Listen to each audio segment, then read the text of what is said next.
Well, I think it was pretty clear following the failed talks in Copenhagen of the very serious challenge that we face regarding climate change and the unwillingness of the most industrialised countries in the world to come together with some kind of agreement that can actually make some change. Very few of us expected that the Copenhagen Climate Summit would come up with some kind of new international treaty, but perhaps at least the statement of intent would be written up.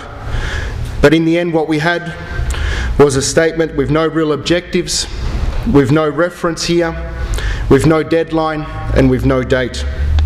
And in order to ram through this statement that was cobbled together in a backroom deal with just some of the most industrialised nations participating, they needed to remove the NGOs that were present at the summit from the summit. They needed to sideline the small states, and they needed to carry out an entire media campaign to try to present that somehow something had come out of this summit.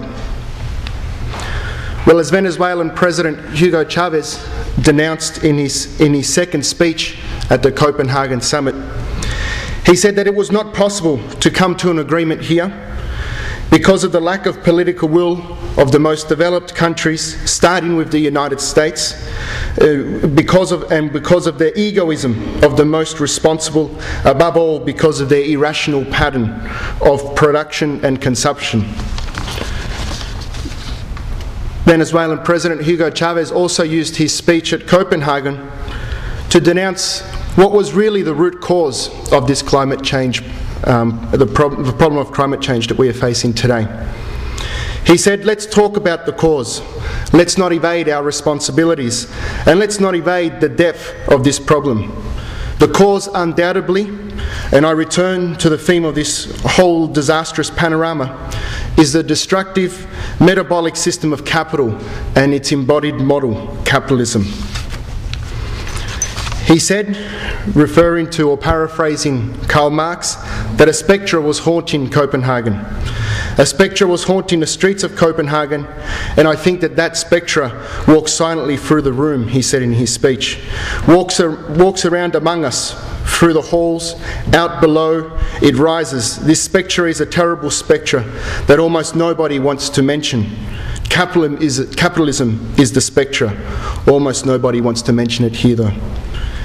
But he said that other voices were raising this issue, that other voices were getting to the root cause of the climate change problem. And he pointed particularly to the young people who were outside on the streets, the young people who were chanting the slogan that is today the slogan for the forum: "Don't change the climate, change the system." He also referred to another, I thought, very interesting slogan that the protests outside had raised, which was the issue that if the environment was a bank, then it would have been bailed out a long time ago, and very much drawing to the attention of the world that this ecological crisis that we face is very closely intertwined with the economic crisis that the world is facing today. In response, after having denounced what was the root cause of the problem, Venezuelan President Hugo Chavez made very clear that Venezuela had come to the conclusion that the only way that was possible to save humanity was through the path of socialism. He said that socialism is the direction, it's the path to save the planet, and I don't have the least doubt in this. Capitalism is the road to hell, to the destruction of the world. And so therefore history calls on us to unite and to fight in order to battle against capitalism and open the way for the salvation of the human species.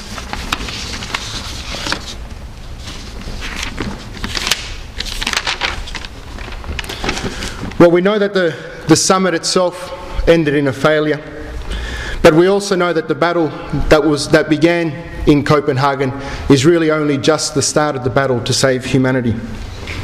And I think in this battle it's important for us to begin to look at what did the Copenhagen demonstrations and the rebellion that occurred inside the summit represent, and how can we move from changing this system that we currently have now, based on a drive for profit at the expense of people and the environment, and move towards a different type of society.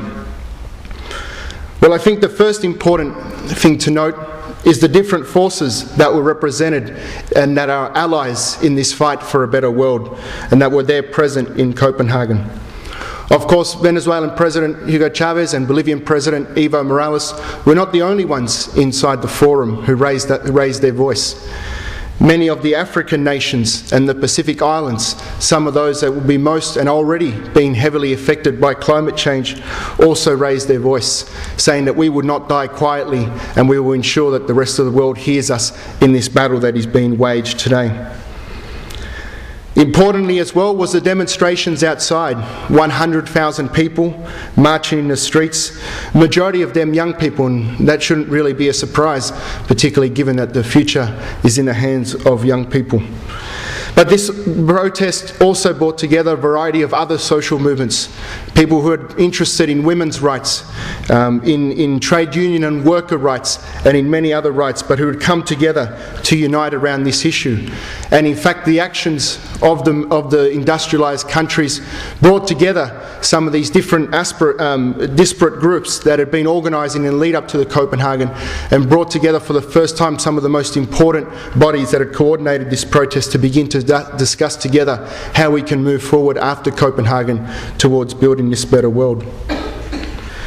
Venezuela, of course, since the election of Chavez in 1998, has been undergoing a fundamental change in Venezuela, a fundamental change that has seen a dramatic improvement in the living standards of ordinary Venezuelans, that has begun to see a shift in its economic structures, in moving away from a society geared towards profit and moving towards a society where production is directed to the needs of society.